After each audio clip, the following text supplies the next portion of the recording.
combating nutrition disinformation and general bull. It's Jimmy Rants. JimmyRants.com.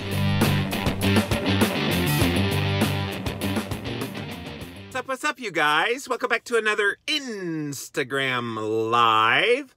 And I've got another episode of Jimmy Rants for you. And if you're brand new to the show, go check us out, JimmyRants.com. And the way it works is I start off on Instagram. So go follow me there at Livin' Low Carb Man, LIVINLOWCARBMAN. And then you can watch me live. I try to do about 2 a day on Instagram Live. And then it shows up in the replay on Instagram. So you can go watch it there for up to 24 hours. Then poof, it disappears from Instagram. We pop it on over to YouTube. So if you just type in a keyword Jimmy Rants, you'll be able to find all the past episodes. And then we also have a Jimmy Rants podcast.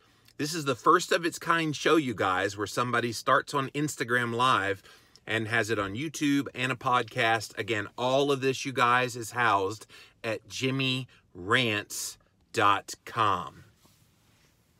Today's Jimmy Rants episode was inspired by an article I was reading this morning.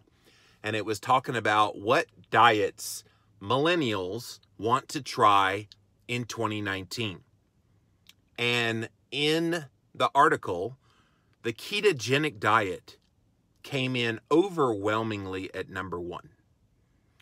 Let me back up. Low carb came in overwhelmingly at number 1. 32% of millennials want to try a low carb diet, which would include any low carb diet. But they even broke it down that I think ketogenic, there was about 14 or 15% wanted to do that.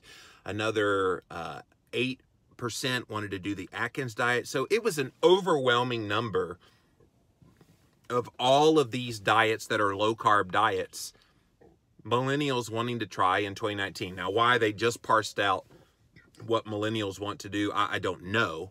But the article was about that. Well, when they were describing the low carb diet, they made a warning. And in the warning, it said, beware of low carb diets because recent research has shown that it could lead to premature death. Okay? So what that's referring to is the study that came out in the Lancet right about 3 or 4 months ago now. It was in the Lancet. It was very highly publicized. It was an epidemiological study, which means they looked at a lot of different studies and smashed them all together and then made conclusions from those studies. One new conclusion. And the new conclusion, they said, is the more you cut your carbs, the sooner you're going to die. Okay? It was bad science.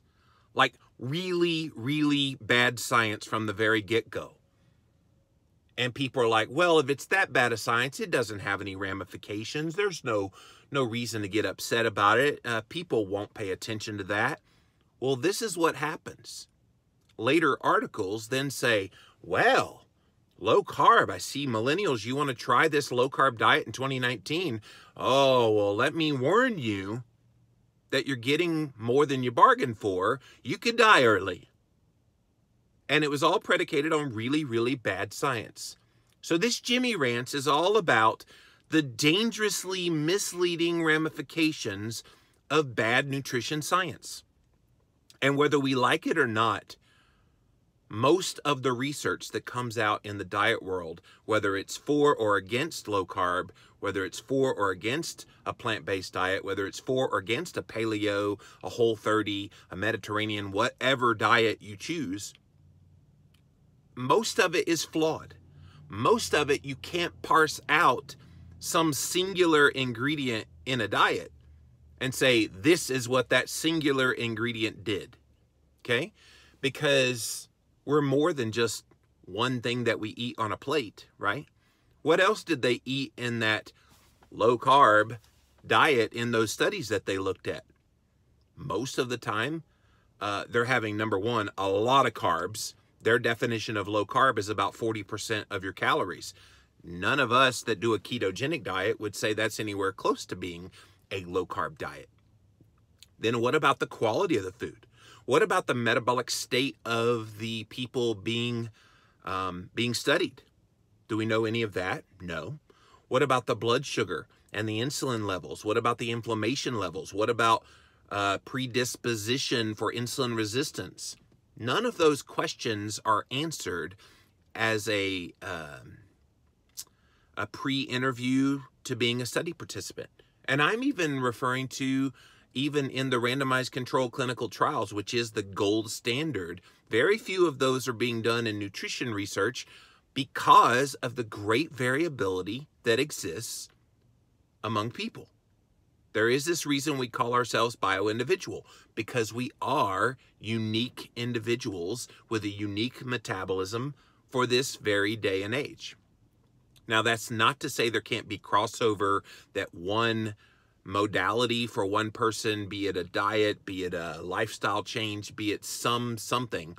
It doesn't mean that that can't be replicated in another individual. But what it does mean is if it works in one person, that doesn't mean it's going to work in another. So if you're just joining us, we're talking about the dangerously misleading ramifications of bad nutrition science, because we're starting to see bad science like the one that was published several months ago in The Lancet, all about how low-carb diets will lead to premature death. And they're now quoting that science in news articles talking about diets that millennials want to try in the new year. And it's scaremongering at its best. And here's the thing. A lot of those millennials that want to go on a low-carb diet, they want to try a ketogenic diet, they even want to try a paleo diet, which, by the way, paleo was only about 5%, 4 or 5% of the millennials wanted to try a paleo diet, as compared to if you combine Atkins, low-carb, and ketogenic, it was almost 3/4 of them wanted to do that. I found that very interesting because a few years back, everybody wanted to do the paleo diet, and it was all hip, but not anymore. But part of the challenge here is now that nutrition science is being reverberated in the media, and it ain't done. I mean, as the new year comes around and people start reading articles, they're going to see, oh, yeah, you can try that ketogenic diet thing, but we know from research tells us that it leads to premature death. We know that red meat's going to clog your arteries. We know. And so that's why the bad science is so dangerous, because it's misleading people, the very people who need it perhaps the most. And they're being scared of doing it. And we know this is purposeful. I have been around for a very long time in the blogging world. 2005, I started my Living La Vida Low Carb blog, started podcasting in 2006. Over the years, I have seen this play out every single year. Right at about every 6 months, we get some new bombshell study that comes out and says, red meat is going to do this to you.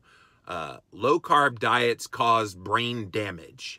On and on and on. I've seen it so much, you guys. It's almost laughable at this point. And every single one of those studies is observational and epidemiological studies. If you don't know what those things are, you need to go look it up. We gave a huge primer in my book, Keto Clarity, if you want to learn all about how to read nutrition science.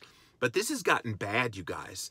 And even some of the highest organizations looking at nutrition right now in America, they're ignoring low-carb research. They're ignoring the science that is out there that is good, because they have an agenda. They want to make sure that that doesn't get out there. Why? I don't know. You would think, especially within the medical field, that they would want to first do no harm, which is their oath of office, of the Hippocratic Oath. But no, they choose to ignore it.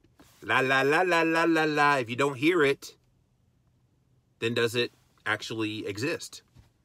I guess in their minds, that's the way they're playing this. So the bottom line in this Jimmy Rants is beware as you see science come out. science come out and they pretend like it's showing some conclusion about low carb, about ketogenic, about red meat, that you're very careful with that and that you look at what kind of study it is. 99% of the time, it's going to be some observational study based on past research, which that research could be flawed. And here's the thing too, once you allow research to get published that's flawed, then it gets cited in other research papers, which then makes their conclusions flawed, and it's just this cascade of really, really bad science, and it's notorious within the nutritional health realm. So be aware of it, so then when you start reading articles that say, oh, well, it's well known in the research that low-carb diets cause brain damage and premature death, you can call BS on that stuff because it's just not true. All right, let's see what you guys have to say. Welcome in, welcome in. Thanks for being here. You're early, Grandma does keto. Not early, not too early. I usually do them around 8:30, 9 o'clock some days. Welcome in. Thanks for being here. Hello, Helene. Thanks for being here. Hello, Joette from Arkansas. Hello from Montana. Thanks for being here. Hello from freezing Ohio. Yeah, it's like 33 degrees here in South Carolina today. Hello, Oregon. So thankful for these talks every morning. Thank you, Keto Fasting. I try to bring good quality content so you guys can benefit. Bill Graves 790, seen the red meat is bad because of TMAO again, followed up with go plant-based. Yeah, that's interesting that you say that, Bill, because every single time they mention a ketogenic diet, a low-carb diet, a high-fat diet, they always have to say, you know, if you want to make it healthier, you really should switch over to more of a plant-based version of it. And if you do a plant-based version, that makes all well. As if the meat itself is causing some kind of harm. Crystal Madison, a lot of time I read, then start off in they start off in a good way, and then they say, but it's bad for you. But always means forget everything I said before the but. I like that, Crystal, and you're right. And of course, the journalists that are writing the articles will say, well, we're trying to be both sides of the issue, but I never ever see when they're writing positively about a plant-based diet, you know, for health. Oh, but we know that a ketogenic diet actually has beaten a plant-based diet in 27 straight-up studies, a low-fat diet in 27 straight-up studies. Low-carb has won and or tied every single time with a low-fat diet. No, they don't do that. Never. But they always have to do it with keto. Grandma does keto. It's as if we're still experiencing the great carb wars of the early Atkins days. Next up is the fasting battle and the cholesterol cold war. Yeah, fasting is having a bit of a moment right now within the mainstream. My book, The Complete Guide to Fasting with Dr. Fung, is still selling very, very well. And the cholesterol thing, I feel like cholesterol, we've gone a few rounds with cholesterol already. And while I don't think people have embraced it fully, that it's not everything they've been told, I agree with you. I think we still have some work left to be done. But again, it's because of studies like the ones I was talking about in this Jimmy Rants. It's because of those studies that people still believe it's something of concern. So guys, that's what I wanted to share with you here today. And I wanted to make sure that if you saw articles and they say, well, we know from research, and they put some claim, if you go look up the research they're citing, it's very likely flawed. And if it's flawed and it's bad science, it's misleading people. And that's where people like you and I need to tell people and to share with people that may have concerns. Oh, I hear this keto diet might make me die early. I hear this keto diet might give me a heart attack. I hear this keto diet will do this, will do that, will do this, and damage my brain. That's where you come in and go, come here. It's going to be okay. We're going to get through this, and you're going to be healthier. I'll join you in the process, and we'll make it a better thing. Clegadier says there's no money to be made from people taking control of their own health. And I agree with that. And I so hate having a jaded perspective that everything that we do must be predicated on someone necessarily making money. But here's the thing, if people take control of their own health and they start making better choices and they stop buying Coca-Cola and they stop buying Little Debbie snack cakes and stop going to fast food restaurants and they embrace real whole foods, there will be winners and losers in that equation economically. All of those crappy garbage companies will start to have to shift, and it's already happening with Kraft Foods, for example, buying a real whole food company last week, the Primal Nutrition, Primal Kitchen, and then all of the companies that make and real food providers that make these things, they're going to see an increase. So it's the ebb and flow. I disagree that people can't make money off of people wanting to make better choices. It just may not be with the chosen widget that they decided to go with. If you're in the business of trying to keep people buying your product, you don't want them all the way in the health realm. You don't want them all the way healthier because then you have no more customers that way. So it is a tricky balance, that's for sure. I feel so good when I'm fasting. Energy's always been high during a fast. Yeah, Crystal, that happens. That happens. Too much clickbait from the observational studies. Oh, Clegadier, you're on a roll. Yes, that's the main reason they do that, is they can make some salacious headline, and the headline will make a claim of, yeah, if you eat a low-carb diet, it'll lead to premature death. You'll die sooner if you eat a low-carb diet than if you eat any other diet. And that's what they did with that Lancet study just a few months back. And now the echo chamber effect is happening, and news articles are quoting, oh, well, we know from studies just this year that blah, blah, blah, blah, blah. And it's unfortunate. There are so many silly articles in magazines quoting fallacies about keto. And Grandma does keto. That's why the work that I'm doing and the work of so many others in this space, that's why we have to continue to do the work. Because unfortunately, there is an opposition. There are people who have a vested interest in seeing keto go away. I've seen them. I've gotten in on some discussions, not actively participating, but observing online. And there are people and groups that are actively trying to shut down all the talk about keto. And it's a challenge because people are reading this kind of stuff that's put out there. And it's blatant lies, but they're reading it and they're going, whoa, all this stuff about keto is bad. So they're trying to discourage people. I liken it to kind of in the political world where you have vilification of some candidate. And whether it's true or not, they vilify some candidate and they try to make this person look like something they're not, so that you'll vote against them or vote for the other person. It's the same way with this. They're trying to vilify keto so much. And it's not just keto. They did it with paleo. They did it with the Atkins diet. Anything that gets popular, they're going to try to vilify. My weight is slow to move, but my blood pressure is down almost 20 points. Blood sugar, 5.6 over the long haul. It's Darla Daisy. Stay encouraged. You're doing great. I'm off almost all of the 25 medications I've been on for years. No, thank you. I'll take the better quality of life I'm receiving on this way of eating, even if it's taking years off my life, LOL. Yeah, it's not taking years off your life. It can't. If you're lowering inflammation levels and you're getting all of your health markers going in the right direction, does it make any sense that you would die faster? No, because those are the very things that are making you healthier.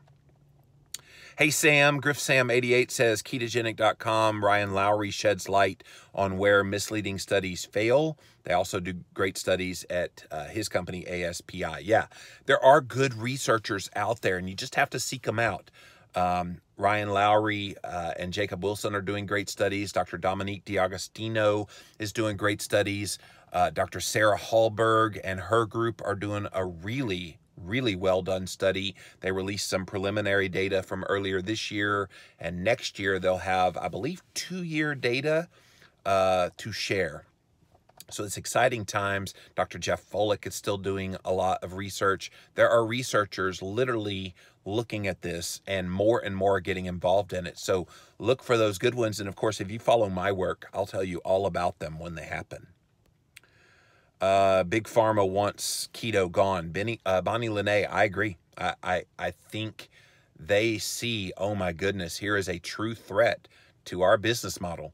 And their business model is keep people just a little bit sick. So they'll keep taking their medication so they can keep making profits. Again, I so hate feeling that jaded, but it's true. It's true. Zeta DM, I just came back from South Louisiana. The only thing I found labeled as keto was not keto. I don't remember what it was, but I felt so outraged. It had tons of sugar and starch in it, the lethal combo of sugar, starch, trans fatty food. And yeah, I'm going to do a whole Jimmy Rants on how to identify keto-friendly foods from the ones that are not so keto-friendly. It was suggested after yesterday's rant that I do that. So that'll be coming up real soon. But this is one, guys, that was too important for me not to share with you this morning. The dangerously misleading ramifications of bad nutrition science that show up in our culture, in the media, and you just have to be at the ready when people start having questions. Oh, this article says, and Reader's Digest says, I'm going to die if I eat a low-carb diet. I don't want to do that. And that's where we gently educate. And I think one-on-one, we can shift that around, but they've certainly made it an uphill battle. All right, guys, that's it for this Jimmy Rants, jimmyrants.com. And we start off on Instagram Live and all the wonderful people that come in and engage in the conversation. So thank you for that, you guys. So you can do that live, and then we watch it for 24 hours on replay on Instagram. Then we pop it over onto YouTube as well as a Jimmy Rants podcast. Go check them all out, you guys, at jimmyrants.com. So until next time, we'll see you then.